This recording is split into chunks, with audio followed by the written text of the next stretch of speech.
Guys, dahil tagulan ngayon guys. Ito guys, bumili tayo ng manok ngayon guys na buhay, isang buo. Bali guys, tayo na nagkatay nito. Tingnan nyo guys, laki no.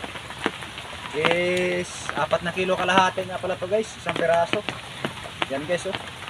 Binili ko doon sa ano guys. Kaya magsasabaw tayo ngayon guys kay ano. Medyo tagulan, taglamig.